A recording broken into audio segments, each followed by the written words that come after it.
Hi kids, it is so good to be back with you again today. We just finished up talking about gentleness last week, and this week we are going to finally finish up our lessons on the fruit of the Spirit by talking about self-control.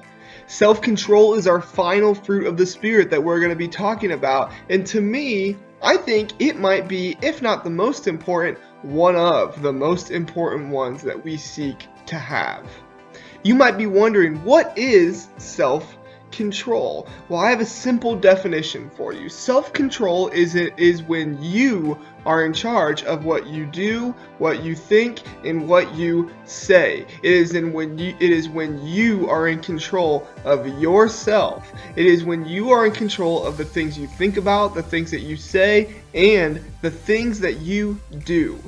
One of the reasons why I think it's so important is because the rest of the fruit of the Spirit needs self-control. We can have joy, but if we don't have self-control, then we don't have the control to have that joy. We can have kindness, but if we don't have self-control, we don't have the control to be kind to other people.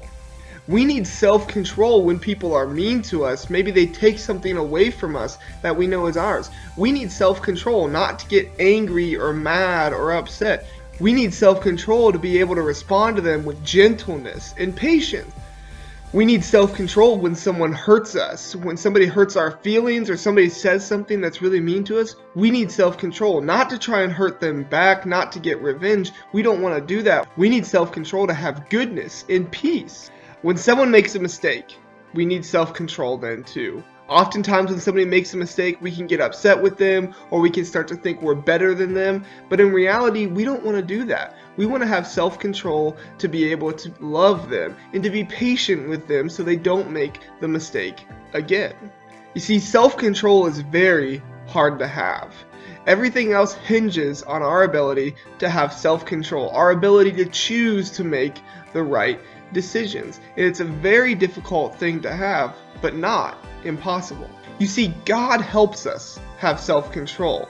Since self-control is one of the fruit of the Spirit, we need the Holy Spirit to have self-control. And when we have the Holy Spirit, God helps us have self-control. There was a guy in the Old Testament named Joseph.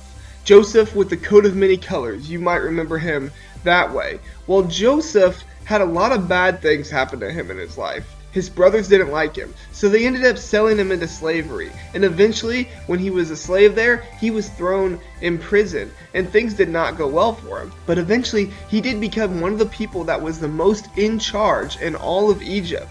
And there was something that was called a famine that happened, where people were running out of food. And so Joseph's brothers actually came to Egypt to ask for food, and they had to ask their brother, the boy that they sold into slavery, they had to ask him for food. Now Joseph needed to have self-control in this moment of what to do, say, and think. And with the help of God, he had self-control of helping them and not being angry at them and not seeking to have revenge with them or anything like that. He had self-control to love them and to help them. You see, Joseph had self-control because Joseph had God. Because God was with him, God helped him have self-control. In the book of Ephesians, the author, his name was Paul. You might know about him a little bit. He talked about this. In Ephesians 1, verse 13, it says this: "When you believed, he marked you with the seal of the Holy Spirit that he promised." You see, the Holy Spirit is a gift from God to help us to be more like God. And the fruit of the Spirit that we're talking about are all things that help us to be more like God.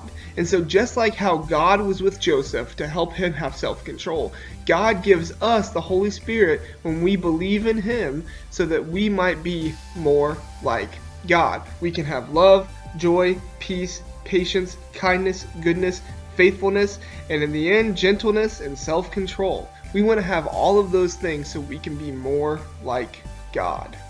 If you're thinking today that you need more help with self-control, I'm there. I've been there too. The best thing to do is to go to God, Pray to Him. Ask Him to help you have self-control. Read His Word so you can know the right things to do and how to do them. And God will help you have self-control.